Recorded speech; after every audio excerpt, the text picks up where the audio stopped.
ಯುವ ಬಿಜೆಪಿ ಮುಖಂಡ ಪ್ರವೀಣ್ ಕೊಲೆಯ ನಂತರ ಪಕ್ಷದ ಒಳಗೆ ಪಕ್ಷದ ಜೊತೆಗಿನ ಸಂಘಟನೆಗಳ ಒಳಗೆ ಹುಟ್ಟಿಕೊಂಡಂತಹ ಆಕ್ರೋಶ ಇನ್ನೂ ತಣ್ಣಗಾಗುವ ಲಕ್ಷಣಗಳು ಕಾಣಿಸ್ತಾ ಇದೆ. If not state BJP, central ಬಿಜೆಪಿಯ ಜೊತೆಗೆ ಯಾವಾಗಲೂ ನಿಂತುಕೊಳ್ಳುವಂಥ ಚಕ್ರವರ್ತಿ ಸೂಲಿಬೆಲೆ ಒಂದು ಲೇಖನದ ಮೂಲಕ ಆಕ್ರೋಶ ಹೊರಹಾಕಿದ.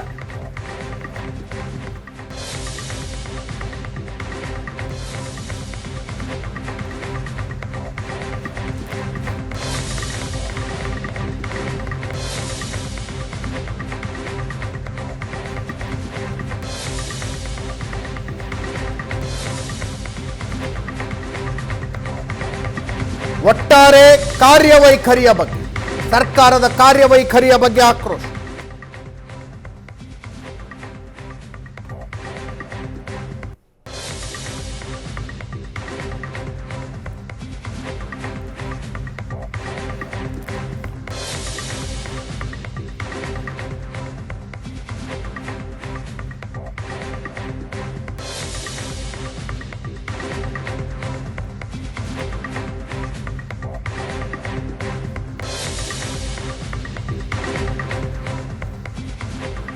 ಕಾಂಗ್ರೆಸ್ಸಿಗರನ್ನ, ಸೈದ್ಧಾಂತಿಕ ವಿರೋಧಿಗಳನ್ನ ಪಕ್ಷಕ್ಕೆ ಸೇರಿಸಿಕೊಳ್ಳಲಾಗಿದೆ.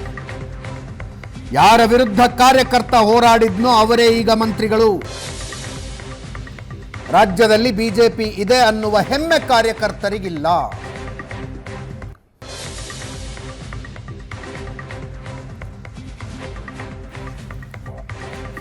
ಚಕ್ರವರ್ತಿ ಸೂಲಿಬೆಲೆ ಅವರ ಈ ಸರಣಿ ಟ್ವೀಟ್ಗೆ ಮುಖ್ಯಮಂತ್ರಿ ಬಸವರಾಜ ಬೊಮ್ಮಾಯಿ ಅವರು, ಸಿಟಿ ರವಿ ಅವರು ಪ್ರತಿಕ್ರಿಯಿಸಿದ್ದಾರೆ. ಸೂಲಿಬೆಲೆ ನಮ್ಮವರೇ, ಅವರ ಜೊತೆಗೆ ಮಾತಾಡ್ತೀನಿ ಅಂದ್ರು ಮುಖ್ಯಮಂತ್ರಿ.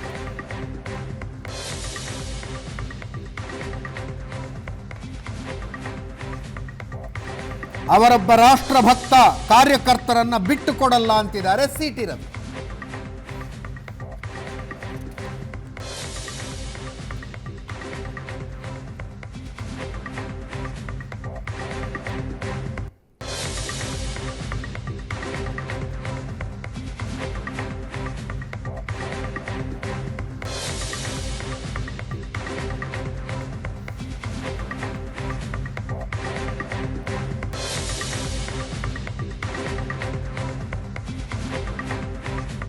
ಸೂಲಿಬೆಲೆಯವರು ನಮ್ಮ ಅತ್ಯಂತ ಆತ್ಮೀಯರು, ಹಿಂದುತ್ವ ಪರವಾಗಿ ದೊಡ್ಡ ಧ್ವನಿಯನ್ನೆತ್ತವರು.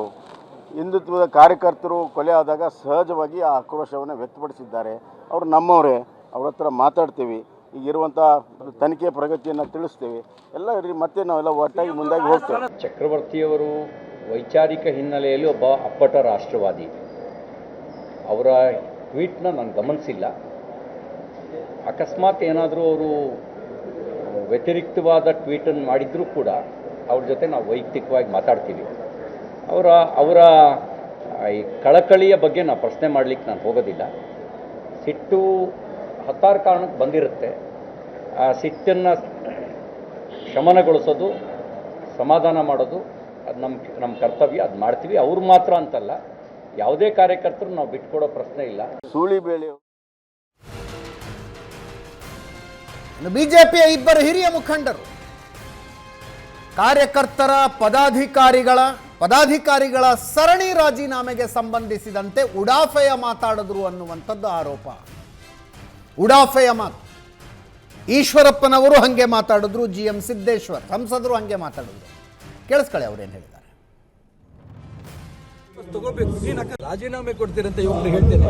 ನೀವು ರಾಜೀನಾಮೆ ಕೊಡೋದ್ರಿಂದ ಈ ಒಂದು ಹಿಂದುತ್ವದ ಸಿದ್ಧಾಂತಕ್ಕೆ ನೀವು ಅಪಮಾನ ಮಾಡ್ದಂಗೆ, ಅನೇಕ ವರ್ಷಗಳಿಂದ ಸಂಘಟನೆ ಕಟ್ಕೊಂಡ್ ಬಂದಿರಂತ ನಮ್ಮ ನಾಯಕರಿಗೆ ಅವಮಾನ ಮಾಡ್ದಂಗೆ.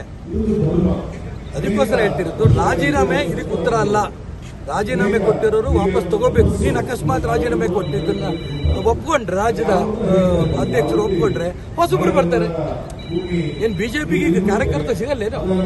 ನೀ ಎಲ್ಲಿ ಹೋಗ್ತೀಯ? ಹಾಗಾದ್ರೆ ಕಾಂಗ್ರೆಸ್ ಹೋಗ್ತೀಯಾ? ಯಾರ್ಯಾರು ಇವತ್ತು ಭಾರತೀಯ ಜನತಾ ಪಾರ್ಟಿ ಸ್ಥಾನಮಾನಕ್ಕೆ ರಾಜೀನಾಮೆ ಕೊಟ್ಟಿದ್ದಾರೋ ಪ್ರಾಣ ಹೋದ್ರು ಕೂಡ ಅವ್ರು ಬಿಜೆಪಿ ಬಿಟ್ಟು ಹೋಗಲ್ಲ, ಬಿಜೆಪಿಗೆ ಇರೋರೆ. ರಾಜೀನಾಮೆ ಕೊಟ್ಟರು ಅಂತಷ್ಟೇ ಪಕ್ಷ ಮುಳುಗೋಲ್ಲ. ಇದು 11 ಕೋಟಿ ಜನ ಇರೋ ಅಂಥ ಪಕ್ಷ. ರಾಜೀನಾಮೆ ಕೊಡಬೇಕಾದ್ರೆ ನಮ್ಮ ಜಿಲ್ಲಾಧ್ಯಕ್ಷರಿರ್ತಾರೆ, ಶಾಸಕರಿದ್ದಾರೆ, ನಾನು ಅದೀನಿ. ಇದ್ರ ಬಗ್ಗೆ ಏನು ಅಂತ ತಿಳಿದು ರಾಜೀನಾಮೆ ಕೊಡಬೇಕು. ನಾನು ಕರೆಸಿ ಮಾತಾಡ್ತೀನಿ. ರಾಜೀನಾಮೆ ಪ್ರಶ್ನೆ ಬರೋದಿಲ್ಲ. ಯಾರ್ಯಾರು ಪದಾಧಿಕಾರಿಗಳು ಕೊಟ್ಟಿದ್ದಾರೋ ಅವರಿಗೆ ಕರೆಸಿ ಮಾತಾಡ್ತೀವಿ. ನಿಮ್ಮ ಒಂದು ಫೇಸ್ ಕೊಡೋಕ್ಕೋಸ್ಕರ ಏನಂತ ಅದಕ್ಕೆ ಟಿ ವಿಗೆ ಬಂದು ಹೋಗ್ಬಿಟ್ರೆ ನಾವು ಟಿ ವಿ ಬರ್ತೀವಿ ಅಂತೇಳಿ ಭಾಳ ಜನ ಹೋಗ್ತಿದ್ದಾರೆ ಟಿ ವಿಗೆ.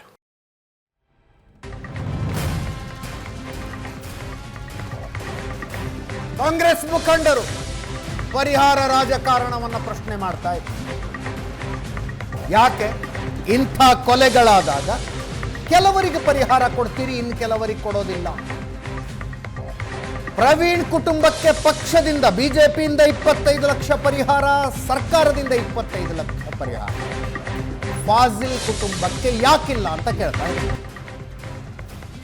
ಪ್ರವೀಣ್ ಮನೆಗೆ ಹೋದಂಥವರು ಫಾಜಿಲ್ ಮನೆಗೆ ಯಾಕೆ ಹೋಗಲಿಲ್ಲ? ಕಾಂಗ್ರೆಸ್ ಮಾಡ್ತಾ ಇರುವಂತಹ ಪ್ರಶ್ನೆ. ಸಿದ್ದರಾಮಯ್ಯನವರು ಮಾತಾಡ್ತಾ ಇದ್ದಾರೆ, UT ಖಾದರ್, ಸಲೀಂ ಅಹಮದ್ ಮಾತಾಡ್ತಾ ಇದ್ದಾರೆ.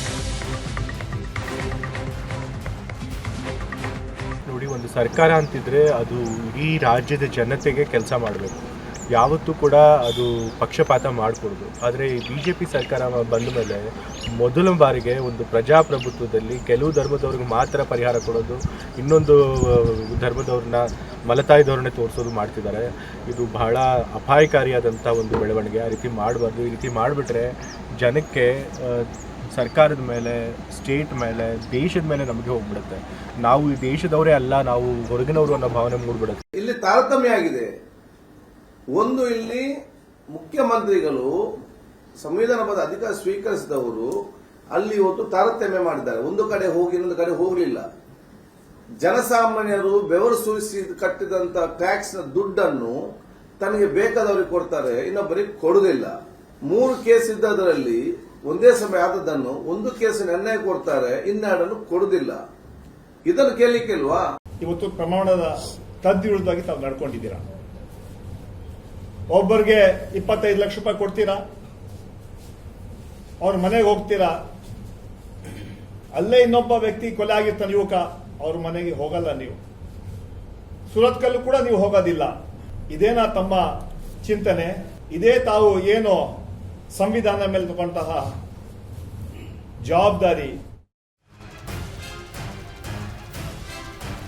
ಇದೇ ವಿಷಯದ ಬಗ್ಗೆ ಮಾತಾಡೋದಕ್ಕೆ ಕೆಲವು ಜನ ಗಣ್ಯ ಅತಿಥಿಗಳು ನಮ್ಮ ಜೊತೆಗಿದ್ದಾರೆ. ನನ್ನ ಕೊಲೀಗ ಪ್ರಶಾಂತ್ ನಾತು ಇದ್ದಾರೆ. Prashanth, welcome to the show. ಬಿಜೆಪಿಯಿಂದ ಅಶೋಕ್ ಗೌಡರು, ಕಾಂಗ್ರೆಸ್ನಿಂದ ನಟರಾಜ್ ಗೌಡರು ಇದ್ದಾರೆ. ಇಬ್ಬರಿಗೂ ಕೂಡ ಕಾರ್ಯಕ್ರಮಕ್ಕೆ ಸ್ವಾಗತ. ಪ್ರಶಾಂತ್ ಅವರಿಂದಾನೇ ಚರ್ಚೆ ಶುರು ಮಾಡ್ತೀನಿ. ಪ್ರಶಾಂತ್, ಬಿಜೆಪಿಯ ವಿರುದ್ಧ ಬಿಜೆಪಿಯ ಪದಾಧಿಕಾರಿಗಳು ಮತ್ತು ಕಾರ್ಯಕರ್ತರಲ್ಲಿನ ಆಕ್ರೋಶ 8 ತಿಂಗಳ ಎಲೆಕ್ಷನ್ಗೆ ದೂರ ಇರುವಾಗ ನನಗೊಂಥರ ಇದು ಬಿಜೆಪಿಯ ಪಾಲಿಗೆ ಬ್ಲೆಸ್ಸಿಂಗ್ ಇನ್ ಡಿಸ್ಗೈಸ್ ಅನ್ನಿಸ್ತಾ ಇದೆ. ಕೋರ್ಸ್ ಕರೆಕ್ಷನ್ಗೊಂದು ಅವಕಾಶ ಸಿಗ್ತಾ ಇದೆ. ಈಗ ನಡೀತಾ ಇರುವ ಹಾದಿ ಎಲ್ಲೋ ಎಡವಟ್ಟಾಗಿದೆ, ತಿದ್ಕೊಂಡು ಮುಂದೆ ಹೋಗೋದಕ್ಕೆ ಒಂದು ಅವಕಾಶ ಸಿಗ್ತಾ ಇದೆ ಅಂತ. ಅದೇ ಇದು ಬ್ಲೆಸ್ಸಿಂಗ್ ಇನ್ ಡಿಸ್ಗೈಸ್ ಹೌದು ಅಲ್ವೋ ಅಂತಕ್ಕಂಥದ್ದು ಎಲೆಕ್ಷನ್ನಲ್ಲೇ ಗೊತ್ತಾಗಲ್ಲ. ಅಲ್ಲ, ಮುಂದಿನ ದಿನಗಳಲ್ಲಿ ಸರ್ಕಾರ ಮತ್ತು ಪಕ್ಷ ಕೋರ್ಸ್ ಕರೆಕ್ಷನ್ ಮಾಡುತ್ತೋ ಇಲ್ವೋ ಅಂತಕ್ಕಂಥದ್ರ ಮೇಲೆ ಅವಲಂಬಿತವಾಗಿರಲಿದೆ. ನೋಡಿ, ನಿಶ್ಚಿತವಾಗಿ ಈಗ ಫಾರ್ ಎಕ್ಸಾಂಪಲ್ ದಿನೇಶ್ ಅಮೀನ್ಮಠನೋ, ದೇವನೂರು ಮಹಾದೇವರು ಸಿದ್ದರಾಮಯ್ಯನವರ ಬಗ್ಗೆ ಟೀಕೆ ಶುರು ಮಾಡಿದರೆ, ನಾನು ಚಕ್ರವರ್ತಿ ಸೂಲಿಬೆಲೆಯವರ BJP ವಿರುದ್ಧದ ಟೀಕೆಗಳನ್ನು ಅದೇ ದೃಷ್ಟಿಯಿಂದ ನೋಡಬೇಕಾಗತ್ತೆ. You cannot shrug off. Correct. ಈಗ ಪ್ರಮೋದ್ ಮುತಾಲಿಕ್ ಪಕ್ಷದಿಂದ ಹೊರಗಡೆ ಹೋಗಿ 10 ವರ್ಷ ಆಯಿತು. ಅವ್ರಿಗೆ ರಾಜಕೀಯ ಮಹತ್ವಾಕಾಂಕ್ಷೆಗಳಿದ್ವು. ಹೀಗಾಗಿ ಅವರ ಟೀಕೆಗಳನ್ನು ನೀವು ಒಂದು ಫ್ರಸ್ಟ್ರೇಟೆಡ್ ದೃಷ್ಟಿಯಿಂದ ನೋಡಲಿಕ್ಕೆ ಜಾಗ ಇದೆ. ಹೌದು. ಆದರೆ ಮುತಾಲಿಕರನ್ನು ನೋಡ್ಬೋದು, ಸೂಲಿಬೆಲೆ ಅವ್ರು ಹಂಗೆ ನೋಡೋದು. ಚಕ್ರವರ್ತಿ ಸೂಲಿಬೆಲೆ ಕಳೆದ 10 ವರ್ಷಗಳಿಂದ ಪ್ರಾಯಶಃ ಅತ್ಯಂತ ವೋಕಲ್ ಆಗಿ ಪಾರ್ಟಿ ಹೊರಗಡೆ ಇದ್ದೂ ಕೂಡ ಪಾರ್ಟಿ ಪಾಲಿಸೀಸ್ಗಳನ್ನು ಹಳ್ಳಿಗೆ ತಲುಪಿಸಿದ ಒಂದು ಶ್ರೇಯಸ್ಸು ಚಕ್ರವರ್ತಿ ಸೂಲಿಬೆಲೆಗೆ ಸಲ್ಲುತ್ತೆ. 2014, 2019 ಚುನಾವಣೆಗಳಲ್ಲಿ ಬಹುತೇಕ ಚಕ್ರವರ್ತಿ ಸೂಲಿಬೆಲೆ ಇಡೀ ರಾಜ್ಯದಾದ್ಯಂತ ಪ್ರವಾಸ ಮಾಡಿ BJP ಪರವಾಗಿ ವೋಟ್ ನೀಡಿ ಅಂತಕ್ಕಂಥದ್ದನ್ನು ಕೇಳ್ಕೊಂಡಿದ್ರು. ಇವತ್ತು ಅವರು ಭ್ರಮನಿರಸಿತವಾದಂತೆ ಮಾತನಾಡ್ತಾ ಇರ್ತಕ್ಕಂಥದ್ದು ರಾಜಕೀಯ ಪಕ್ಷಕ್ಕೇನು ಒಳ್ಳೆಯ ಸಂಗತಿ ಅಲ್ಲ. ಕರೆಕ್ಟ್. ಯಾಕಂದರೆ ಚಕ್ರವರ್ತಿ ಸೂಲಿಬೆಲೆ ನೋಡಿ, ಒಂದು ವಿಷಯವನ್ನು ಹೇಳಬೇಕು. 2014, 2019 ನರೇಂದ್ರ ಮೋದಿ ಪಕ್ಷದ ಒಂದು ಕರ್ಣಧಾರತ್ವವನ್ನು ವಹಿಸಿದ ನಂತರ ಕೆಲ ಯುವಕರಿಗೆ ಟಿಕೆಟ್ ಕೊಡಬೇಕು, ಪಾರ್ಟಿಯಲ್ಲಿ ಇಲ್ಲದೇ ಇದ್ದವ್ರಿಗೆ ಟಿಕೆಟ್ ಕೊಡಬೇಕು ಅಂತಕ್ಕಂಥ ಪ್ರಶ್ನೆ ಬಂದಾಗ ಪ್ರತಾಪ್ ಸಿಂಹ ಪತ್ರಕರ್ತರಾಗಿದ್ದರು. 2014ರಲ್ಲಿ ಅವ್ರಿಗೆ ಮೈಸೂರಿಗೆ ಟಿಕೆಟ್ ಕೊಡಲಾಯಿತು. ಚಕ್ರವರ್ತಿ ಸೂಲಿಬೆಲೆ ಎಲ್ಲೂ ಹೇಳಿಲ್ಲ, ಬಟ್ ದಿಲ್ಲಿಯ ಮೂಲಗಳಿಂದ ನನಗೆ ಗೊತ್ತಿರೋ ಪ್ರಕಾರ ಚಕ್ರವರ್ತಿ ಸೂಲಿಬೆಲೆಗೆ ಟಿಕೆಟನ್ನು ಕೂಡ ಆಫರ್ ಮಾಡಿದರು. ಆದರೆ ನನಗೆ ರಾಜಕೀಯ ಇಷ್ಟ ಇಲ್ಲ ಅಂತಕ್ಕಂಥ ದೃಷ್ಟಿಯಿಂದ ಹೊರಗುಳಿದ ವ್ಯಕ್ತಿ ಮಾತನಾಡಿದಾಗ ಅದಕ್ಕೊಂದು ಕ್ರೆಡಿಬಿಲಿಟಿ ಇದೆ ಅಂತ ಅನಿಸುತ್ತೆ. ಪಾಯಿಂಟ್. ಹೀಗಾಗಿ ಚಕ್ರವರ್ತಿ ಸೂಲಿಬೆಲೆ ಮಾತನಾಡಿದ್ದನ್ನು ತುಂಬ ಗಂಭೀರವಾಗಿ ತೆಗೆದುಕೊಳ್ಳಲಾಗ್ತಾ ಇದೆ. ಅರೆ, ನಿಮ್ಮ ಸರ್ಕಾರವನ್ನು, ನಿಮ್ಮ ಸಂಘಟನೆಗಳನ್ನು ಹೊರಗಡೆ ನಿಂತು ಎದುರಿಸ್ತಕ್ಕಂಥ ವ್ಯಕ್ತಿಯೇ ಇವತ್ತವರ ಸರಣಿ ಟ್ವೀಟ್ಗಳನ್ನು ನೋಡಿದಾಗ ನಿಶ್ಚಿತವಾಗಿ ಹೀಸ್ ಡಿಸಿಲ್ಯೂಷನ್ಡ್. ಕನಸಿನ ಗೋಪುರ ಕುಸಿದು ಹೋದ ಭಾವನೆ ಅವರ ಮಾತುಗಳಿಂದ ಸ್ಪಷ್ಟವಾಗಿ ಅನ್ನಿಸ್ತಾ ಇದೆ. ನನಗೇನಂದರೆ ಇದೇನೋ ಚಕ್ರವರ್ತಿ ಸೂಲಿಬೆಲೆ ಸ್ಟ್ಯಾಂಡ್ ಅಲೋನ್ ಕೇಸು, ಅವರನ್ನು ಪ್ರತ್ಯೇಕವಾಗಿ ನೋಡ್ತಾರೆ ಅಂತಕ್ಕಂಥದ್ದಿಲ್ಲ. ಯಾಕಿದಿಷ್ಟು ವೇಟ್ ಕ್ಯಾರಿಯೇಜ್ ಆಗ್ತಾ ಇದೆ ಅಜಿತ್? ಇಡೀ ರಾಜ್ಯದಾದ್ಯಂತ ಈ ರೀತಿಯ ಸಂಘಟನೆಗಳಿಂದ ಬಂದಿರತಕ್ಕಂಥ ವ್ಯಕ್ತಿಗಳು ಆ ರೀತಿ ಭ್ರಮನಿರಸಿತವಾದಂತೆ ಕಳೆದ 5-6 ದಿನಗಳಿಂದ ಮಾತನಾಡ್ತಾ ಇದ್ದಾರೆ. ನಾನೀಗ ಇದು ತಕ್ಷಣ ಚುನಾವಣೆಗೆ ಏನಾಗುತ್ತೆ, ಪೊಲಿಟಿಕಲ್ ಲಾಭ ನಷ್ಟ ಏನಾಗುತ್ತೆ, it is too early to say anything. But ನೀವು ಹೇಳದಂತೆ 8 ತಿಂಗಳ ಮುಂಚೆ ಈ ರೀತಿಯ ಘಟನೆಗಳು ನಡೀತಾ ಇರತಕ್ಕಂಥದ್ದು, ಕೋರ್ಸ್ ಕರೆಕ್ಷನ್ನ ಅವಶ್ಯಕತೆ ಇದೆ, ಮಾಡುತ್ತೋ ಇಲ್ವೋ ಅಂತಕ್ಕಂಥದ್ದು ಇನ್ನೊಂದು ಸೆಕೆಂಡರಿ ಅವಶ್ಯಕತೆ ಇದೆ ಅನ್ನೋದನ್ನು ತೋರಿಸ್ತಾರೆ. ಆದರೆ ನಿಮ್ಮ ಮನೆಯಲ್ಲಿ ಗಂಭೀರವಾಗಿರ್ತಕ್ಕಂಥ ಸಮಸ್ಯೆಗಳಿವೆ ಅಂತಕ್ಕಂಥ ನೋಡಿ. ಸೈನಿಕ ಯುದ್ಧಕ್ಕೆ ಹೋಗ್ತಾ ಇರ್ತಾನೆ, ತನ್ನ ರಾಜನನ್ನು ಆತ ಮೇಣೆಯೋ ಪಲ್ಲಕ್ಕಿಯೋ ಯಾವುದರ ಮೇಲೋ ಕೂಡಿಸ್ಕೊಂಡು ಯುದ್ಧ ಭೂಮಿಗೆ ಹೋಗ್ತಾ ಇರ್ತಾನೆ. ಆತ ರಾಜ ನನಗೇನಾದರೂ ಆದರೆ ರಾಜ ನನ್ನ ರಕ್ಷಣೆಗಿದ್ದಾನೆ ಅಂತಕ್ಕಂಥ ಭಾವದಿಂದ ಸೈನಿಕ ಮುಂದಕ್ಕೆ ಹೋಗ್ತಾನೆ. ಹೌದು. ಅದೇ ಸೈನಿಕ ರಾಜನ ರಥವನ್ನು, ರಾಜನ ಪಲ್ಲಕ್ಕಿಯನ್ನು ಅಲುಗಾಡಿಸಿದರೆ ಅರ್ಥ ಏನು? ನನಗನ್ಸುತ್ತೆ ಒಂದು ಸೀರಿಯಸ್ ಇಂಟ್ರೋಸ್ಪೆಕ್ಷನ್ನ ಅವಶ್ಯಕತೆ ರಾಜ್ಯ BJPಗಿದೆ. ನೀವು ತುಂಬ ಸಲ ಈ ರಾಜಸ್ಥಾನದ ಪ್ರಶ್ನೆ ಬಂದಾಗ ನಾನು ನಿಮ್ಮ ಬಾಯಿಂದಲೇ ಕೇಳ್ತಾ ಇದ್ದೆ ಅವತ್ತಿಗೂ, ವಸುಂಧರಾ ತೇರಿ ಖೈರ್ ನಹಿ, ಮೋದಿ ತುಮ್ಸೆ ಬೇಡ ನಹಿ. ಪ್ರಾಯಶಃ ನೀವೇ ಜಾಸ್ತಿ ಇದನ್ನು ರಾಜಸ್ಥಾನದ ವಿಷಯ ಬಂದಾಗ ಹೇಳಿದ್ದು. ಅದು ಎಲ್ಲಿ ಕರ್ನಾಟಕದಲ್ಲಿ ಪುನರಾವರ್ತನೆ ಆಗುತ್ತಾ ಅಂತಕ್ಕಂಥದ್ದು ಇವತ್ತು ಚಕ್ರವರ್ತಿಯವರ ಟ್ವೀಟ್ಗಳು.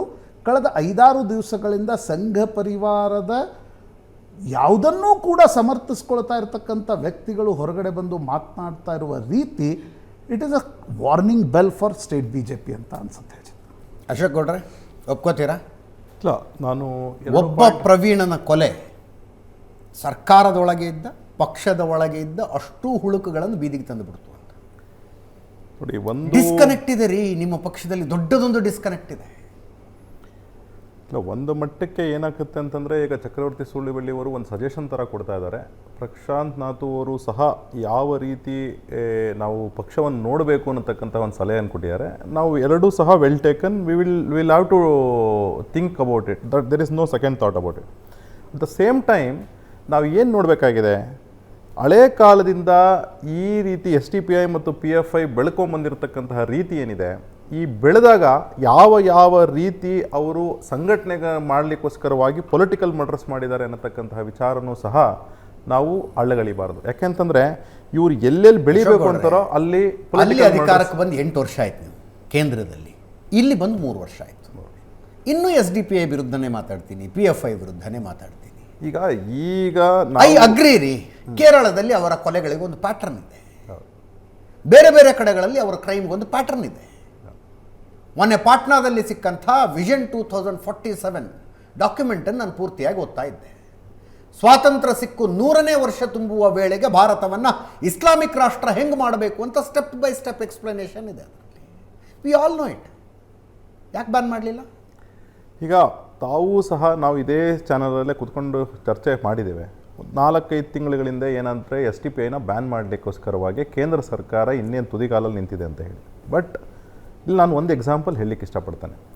ನಾವು ಏನು ಮಾಡಿದ್ವಿ, ಈ NGOಗೆ, ಈ ಕ್ರಿಶ್ಚಿಯನ್ ಮಿಷನರೀಸ್ಗೆ ಫಂಡ್ ಆಗ್ತಿದ್ದಂತಹ NGOಸ್ಗೆ ಫಂಡ್ನ ಬ್ಯಾನ್ ಮಾಡಿದ್ವಿ. ಈಗೇನು ಮಾಡ್ತಿದ್ದಾರೆ ಅಂತಂದರೆ, ತಮಗೂ ಗೊತ್ತಿರತಕ್ಕಂಥ ವಿಚಾರವೇ, ಎಲ್ಲ ಸಾಫ್ಟ್ವೇರ್ ಕಂಪ್ನಿಗಳನ್ನ ಓಪನ್ ಮಾಡಿಕೊಂಡು ಬುಕ್ಕಿಂಗ್ ಮಾಡಿಕೊಂಡು, ಅಂದರೆ ಇಲ್ಲಿ ಮ್ಯಾನ್ ಪವರ್ ಇಷ್ಟಿದೆ ಅಂತ ಹೇಳಿ ಬುಕ್ಕಿಂಗ್ ಮಾಡ್ಕೊಂಡು ಫಂಡ್ಸ್ ತರಿಸ್ತಾರೆ. ಅಂದರೆ ಎಲ್ಲೋ ಒಂದು ಕಡೆ ಏನೋ ಒಂದು ಲೂಪ್ನ ಹುಡುಕ್ಬಿಡ್ತಾರೆ. ನಾವು ಇದಕ್ಕೆಲ್ಲನೂ ಸಹ ಒಂದು ಗೇಂಬಾ ಥಿಯರಿ ಅಂತ ಹೇಳ್ತೇವೆ. ಅಂದರೆ ಈಗ ಟೆಂಪ್ರವರಿ ಸೊಲ್ಯೂಷನ್ ಬ್ಯಾನಾ, ಸಿಮಿನ್ ಬ್ಯಾನ್ ಮಾಡಿದ್ವಿ, ಮತ್ತೆ SDP ಅಂತ ಬಂತು. ಈಗ ಇನ್ನೊಂದು SDP ಬ್ಯಾನ್ ಮಾಡಿದ್ರೆ ಇನ್ನೊಂದು ಹೆಸರು ಬರುತ್ತೆ. ಅದ್ರ ಬದಲು ಒಂದೇ ನಿಮಿಷ, ನಿಮ್ಮ ಕಾರ್ಪೊರೇಟ್ ಸ್ಟೈಲ್ನಲ್ಲಿ ಹೇಳ್ತೀನಿ. ನಿಮ್ಮ ಎದುರಿಗೆ ಒಂದು ಸಮಸ್ಯೆ ಇದೆ, ನಮ್ಮ ಆಫೀಸ್ನಲ್ಲಿ ಡಿಸ್ಕಸ್ ಆಗುವಂಥದ್ದು. ಸಮಸ್ಯೆಯನ್ನು ಬಗೆಹರಿಸೋದಕ್ಕೆ ಯಾವಾಗಲೂ ಇನ್ಸೈಡ್ ಔಟ್ ಅಪ್ರೋಚ್ ಇರಬೇಕು ಅಂತ.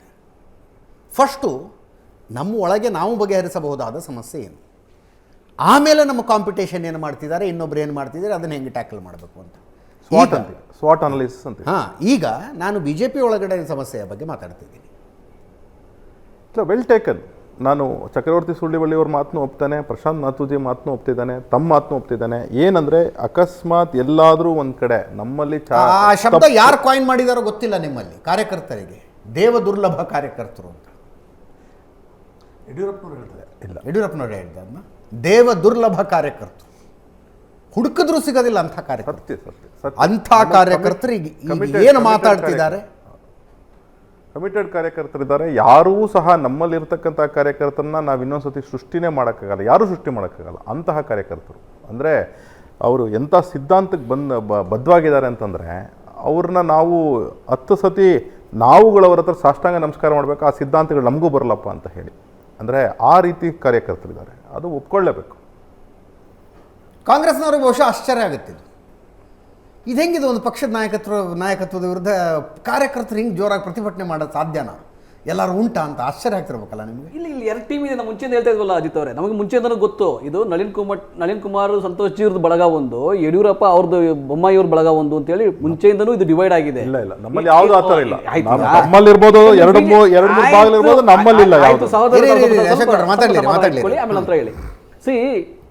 ಯಡಿಯೂರಪ್ಪನವರು ಬೊಮ್ಮಾಯಿ ಅವ್ರನ್ನ ಆಯ್ಕೆ ಮಾಡಿದ್ದು ನಾಗಪುರದ ಅಥವಾ BJP ಹೈಕಮಾಂಡಿನ ಅನುಮೋದನೆ ಅಲ್ಲ, ಅದು ಇವ್ರು ಹೇಳಿದ್ರು, ಅವ್ರನ್ನ ಮಾಡ್ಕೊಂಡಿದ್ದಾರೆ ಅಷ್ಟೇ. ಆಮೇಲೆ ಯಡಿಯೂರಪ್ಪನವ್ರನ್ನ ಕಿತ್ತಾಕ್ದಾಗಲೂ ಕೂಡ ಭಾಳ ಸಂತೋಷಪಟ್ಟಂಥವ್ರು ನಳಿನ್ ಕುಮಾರ್ ಕಟೀಲ್ ಮತ್ತು ಸಂತೋಷ್ ಜಿ ಅವರು ಯಡಿಯೂರಪ್ಪನವ್ರನ್ನ ಮುಖ್ಯಮಂತ್ರಿ ಸ್ಥಾನ ಇಳಿಸಿದಾಗ. ಆಮೇಲೆ ಇವಾಗ ಅವರೆಲ್ಲ ಏನು ಹೇಳ್ತಾ ಇದ್ರು, ಯಡಿಯೂರಪ್ಪನವರ ಮಗನಿಗೆ MLC ಕೊಟ್ಟು ಮಂತ್ರಿಗಿರಿ ಕೊಡಿ ಅಂತಂದರೆ ಕುಟುಂಬ ವ್ಯವಸ್ಥೆ ನಮ್ಮಲ್ಲಿಲ್ಲ, ನಾವು ಯಾವುದನ್ನು ಬೇಕಾದ್ರೂ ಅರ್ಗಿಸ್ಕೋಬೋದು ಅಂತ ಹೇಳಿ BL ಸಂತೋಷ್ ಅವರು ಭಾಷಣ ಕೊಡ್ತಾ ಇದ್ರು.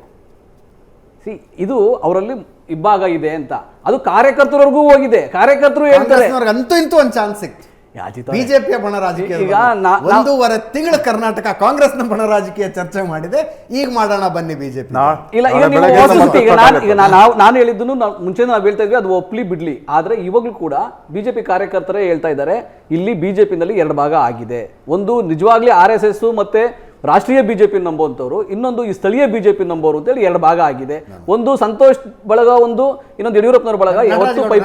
ಇದು ಬಿಜೆಪಿಯ ಒಳಬಣದ ಜಗಳ ಅಲ್ಲ. ಇದು ಯಾವ ಮಾತುಗಳನ್ನು ಹೇಳ್ಕೊಂಡು ಯಾವ ಮಾತುಗಳನ್ನು ನಂಬಿಸಿ ನಮ್ಮಿಂದ ಓಟ್ ತಗೊಂಡಿದ್ರು, ಆ ಮಾತುಗಳನ್ನ ನೀವು ಈಡೇರಿಸ್ತಾ ಇಲ್ಲ ಅಂತ ಕಾರ್ಯಕರ್ತರ ಆಕ್ರೋಶ. ಅದು ಒಪ್ಕೊಂತೀನಿ. ಇವತ್ತು ಮೊನ್ನೆ ಆಗ್ತಾ ಇರ್ತಕ್ಕಂಥ ಕಾರ್ಯಕರ್ತರು ನಾವು ಹಿಂದುತ್ವದ ರಾಜಕಾರಣವನ್ನ ನೋಡೋದಕ್ಕೆ ಬಯಸಿದ್ವಿ, ಯೋಗಿ ಆದಿತ್ಯನಾಥ್ ಮಾದರಿ ಆಡಳಿತವನ್ನ ನೋಡೋದಕ್ಕೆ ಬಯಸಿದ್ವಿ, ಬುಲ್ಡೋಸರ್ ಪನಿಷ್ಮೆಂಟ್ ಅನ್ನು ನೋಡೋದಕ್ಕೆ ಬಯಸಿದ್ವಿ. ನೀವು ಅಂಥದ್ದು ಏನು ಮಾಡ್ತಿಲ್ಲ ಅನ್ನೋ ಆಕ್ರೋಶ.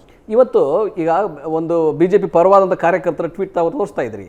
ಅದರೊಳಗೆ ಏನು ಹೇಳ್ತಾರೋ ಅಂದರೆ, ಭ್ರಷ್ಟರೆಲ್ಲ ಶಾಸಕರಾಗಿದ್ದಾರೆ ಅಂತ, ಬಿಜೆಪಿನಲ್ಲಿ ಭ್ರಷ್ಟ ಶಾಸಕರಾಗಿದ್ದಾರೆ ಅಂತ ಹೇಳಿದ್ದಾರೆ ಅವರು ವಿಧಾನಸೌಧದಲ್ಲಿ. ಇಲ್ಲ, ಒಂದು ನಿಮಿಷ, ನಾನು ಅದನ್ನ ಯಾಕೆ ಹೇಳ್ತೇನೆ, ಕೊರೋನಾ ಟೈಮಲ್ಲಿ ಸೂಲಿಬೆಲೆ ಅವ್ರ ಬಗ್ಗೆ ಪ್ರಶಾಂತ್ ನಾಥ್ ಅವರು ಮಾತಾಡಿದ್ರು. ನಮ್ಮ ನ್ಯೂಸ್ ಅವರ್ ಸ್ಪೆಷಲ್ಗೆ ಚಕ್ರವರ್ತಿ ಸೂಲಿಬೆಲೆ ಅವರು ಬಂದಾಗ ಸ್ಟೇಟ್ ಬಿಜೆಪಿಯ ಬಗ್ಗೆ ನಿಮ್ಮ ಅಭಿಪ್ರಾಯ ಏನು ಅಂತ ಕೇಳಿದ್ರು, ನೋ ಅಂದ್ರು ಅವರು.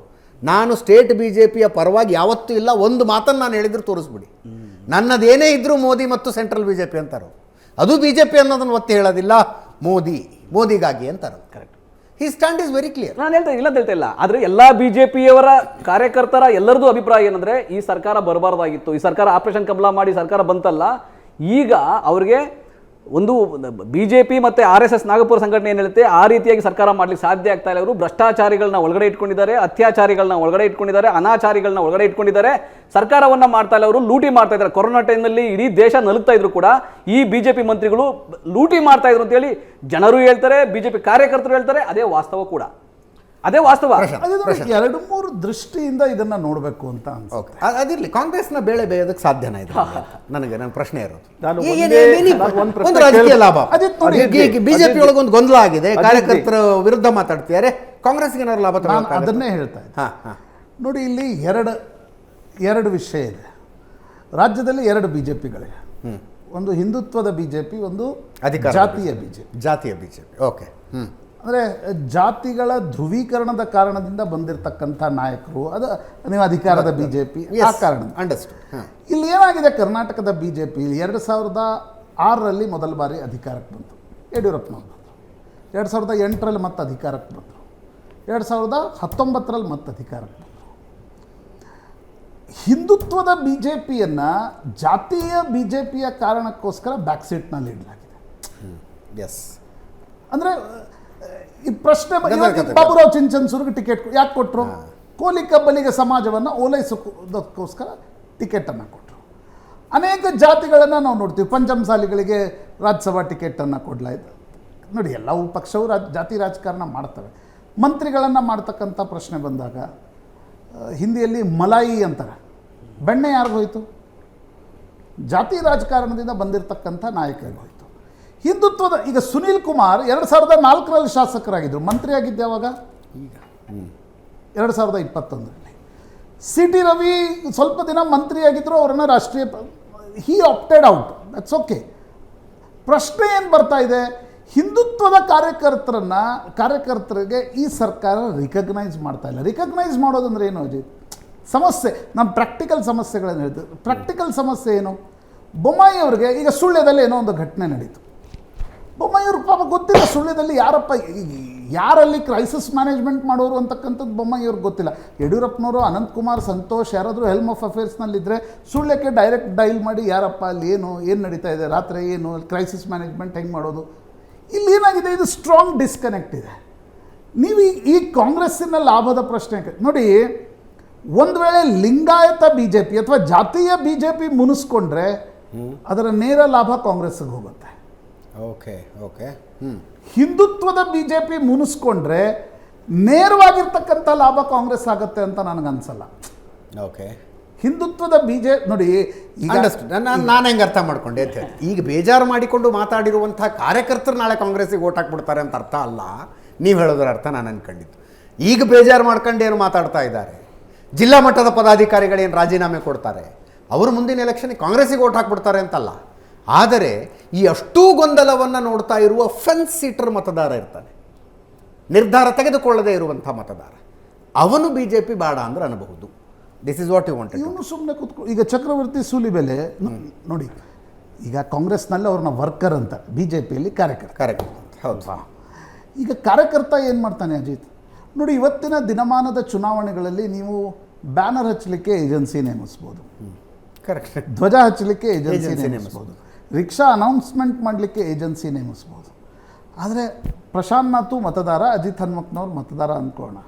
ಅಶೋಕ್ ಗೌಡ್ರು ಬಂದು ಹೇಳಬೇಕಲ್ವಾ, ನಮ್ಮದು ಸರ್ಕಾರ ಇದೆ ರೀ, ಈ ಸರ್ಕಾರ ಬಂದರೆ ನಮ್ಮ ಏಮ್ಸ್ ಆ್ಯಂಡ್ ಆಬ್ಜೆಕ್ಟಿವ್ಸ್ ಪೂರ್ತಿ ಆಗ್ತಾವ್ರಿ, ಇದಕ್ಕೆ ಓಟ್ ಕೊಡಿ ಅಂತ ಹೇಳಬೇಕಲ್ಲ ಯಾರಾದರೂ. ಆ ಕಾರ್ಯಕರ್ತನೇ ಅಶೋಕ್ ಗೌಡ ನನಗೇನು ಬೇಡಪ್ಪ, ನಾನು ಸುಮ್ಮನೆ ಕೊಡ್ತೀನಿ ಅಂತಂದರೆ ನಿಮ್ಗೆ ಲಾಭ ಹೇಗಾಗತ್ತೆ, ನಿಮ್ಮ ಸ್ಥಿತಿ ಏನಾಗುತ್ತೆ? ಕಾರ್ಯಕರ್ತ ಯಾಕೆ ಬೇಕು ಯಾವುದೇ ಪಕ್ಷಕ್ಕೆ, ಫಾರ್ ದ್ಯಾಟ್ ಮ್ಯಾಟರ್ ಕಾಂಗ್ರೆಸ್ಗೂ ಕೂಡ, ಅರೆ ಇದು ನಮ್ಮದೇ ಸರ್ಕಾರ ಅಲ್ಲ ಅಂತ ಅನ್ನಿಸ್ಲಿಕ್ಕೆ ಶುರುವಾದರೆ, ಆ ದೃಷ್ಟಿಯಿಂದ ನನಗನ್ಸುತ್ತೆ ಇದು ಏನೋ ಶ್ರಗ್ ಆಫ್ ಮಾಡಿ ಏನಿಲ್ಲ ಬಿಡ್ರಿ, ಇದೊಂದು 4 ದಿನ ಹೇಳ್ತಾರೆ, ಈ ಮ್ಯಾಟ್ರ್ ಅಷ್ಟು ಸುಲಭವಾಗಿ ಶ್ರಗ್ ಆಫ್ ಮಾಡಲಿಕ್ಕಾಗಲ್ಲ. ಆದರೆ ಇದರ ಅರ್ಥ ಏನಪ್ಪ, ಇದು ಹೋಗಿ ಈಗ ಲಿಂಗಾಯತ್ BJP ಮುನಿಸ್ಕೊಂಡ್ರೆ Congress is the collateral beneficiary of that event. ಆ ಕಾರಣಕ್ಕೋಸ್ಕರ ಬೊಮ್ಮಾಯಿ ಅವರನ್ನ BJP ಹೈಕಮಾಂಡ್ ಮುಖ್ಯಮಂತ್ರಿ ಮಾಡಿ ಕೂರಿಸಿದೆ. ಇಲ್ಲಾಂದರೆ ಬೊಮ್ಮಾಯಿ ಅವ್ರಿಗಿಂತ CT ರವಿ, ಪ್ರಹ್ಲಾದ್ ಜೋಶಿ ಎಲ್ಲರೂ ದೇವರ್ ಸೀನಿಯರ್ಸ್. ಆದರೂ ಬೊಮ್ಮಾಯಿ ಅವ್ರನ್ನ ಯಾಕೆ ಮುಖ್ಯಮಂತ್ರಿ ಮಾಡಲಾಯಿತು? ಯಾಕಂದರೆ ಲಿಂಗಾಯತ BJP ಮುನಿಸ್ಕೊಂಡ್ರೆ ಕಾಂಗ್ರೆಸ್ಸಿಗೆ ಲಾಭ ಆಗಬಾರ್ದು ಅಂತಕ್ಕಂಥ. ಆದರೆ ಲಿಂಗಾಯತ BJPಯನ್ನು ಹೆಚ್ಚು ಓಲೈಸಲು ಹೋಗಿ ಹಿಂದುತ್ವದ BJP ಹರ್ಟ್ ಆಗಿದೆ. ಆ ಹರ್ಟನ್ನು ಹೇಗೆ ಅದಕ್ಕೆ ಬಾಂಬ್ ಹಚ್ತಾರೆ ಅಂತಕ್ಕಂಥದ್ದು ಬಹಳ ಮುಖ್ಯ. ದ್ಯಾಟ್ ಈಸ್, ನೀವೇನು ಕೋರ್ಸ್ ಕರೆಕ್ಷನ್ ಅಂದ್ರಲ್ಲ, ಆ ಕೋರ್ಸ್ ಕರೆಕ್ಷನ್ ಈಗ ಆಗುತ್ತಾ?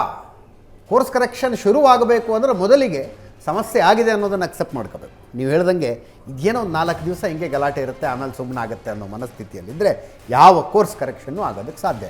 ಒಂದು ಸಣ್ಣ ಬ್ರೇಕ್ ಮುಗಿಸಿ ವಾಪಸ್ ಬರ್ತೀವಿ.